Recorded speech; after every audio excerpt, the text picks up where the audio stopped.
Are you a constructive daydreamer? Do you even let yourself daydream? Most people don't allow themselves to daydream. They've been convinced by the time management Nazis that daydreaming is a waste of productive time. Hi, I'm Paul Glover, the No BS post pandemic leadership coach, and I'm an expert at constructive daydreaming. As an example of what I mean, last week I spent an inordinate amount of time in the Philadelphia airport waiting for the weather in Chicago to allow my plane to take off. After becoming intimately familiar with the offerings in the food court, do you know a Big Mac in Philly tastes surprisingly like a Big Mac in Chicago? I settled in for an hour of daydreaming. For those who know me, this seems completely out of character. As a performance coach, and to accommodate my robust coaching practice, I'm a time management fanatic. When I'm in the office, my entire day is scheduled and accounted for in 30-minute increments. Anal, but effective. But when I travel, I'm subject to forces beyond my control, the weather and the airlines.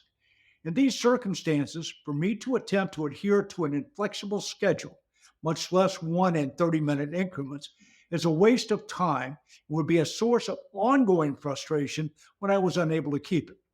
So when I'm faced with conditions beyond my control, like being stuck in an airport, I go off schedule and engage in a very useful and flexible pursuit. I daydream. While this may sound like a waste of valuable airport time, my job is to assist other people to be more productive leaders. And daydreaming often provides me with creative answers to the problems the leaders in my coaching program are facing. But don't just take my word for it. Here is recent research about the value of daydreaming. One, much of the creative thought process occurs outside our awareness and beyond our direct control. While we don't know why creative problem solving, the aha moment, occurs, we do know it occurs when there is an unconscious shift in mental perspective that suddenly alters how we perceive a problem. This allows us to see the problem and the solution differently. Also, when we daydream, several areas of the brain associated with complex problem solving are more actively engaged. When we are daydreaming and not actively thinking is when we are thinking most creatively. This means daydreaming is a much more effective way of solving complex problems than applying the critical thinking process to the problem. And by the way, I'm a recovering lawyer. I love critical thinking. Research also shows our state of mind affects whether we can engage in creative problem solving when we are daydreaming.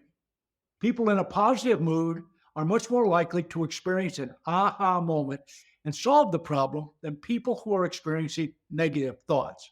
Your attitude does count. A brain scanning study reveals we involuntarily spend a third of our waking hours daydreaming, time when our minds are not focused and our thoughts wander randomly from topic to topic. My grandmother used to call it wool gathering.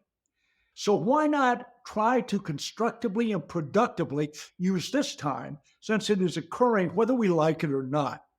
In the chaotic post pandemic work environment, every team member on a high performing work team needs to be a creative problem solver. Used consciously, the process of actively daydreaming is another way to effectively solve problems and become a more productive member of the work team. Try it, and you just might like it. Why? Because it will generate more creative solutions to those complex problems, and it sure beats doing the expense report while you're waiting to board your plane. By the way, I believe in constructive daydreaming so much that even when I'm not stuck in airports, I schedule 30 minutes every day for daydreaming. Why? Because it works. Thanks for watching. And if you want more information about leadership and performance improvement tips like daydreaming, contact me at paulglovercoaching.com. And thanks for watching.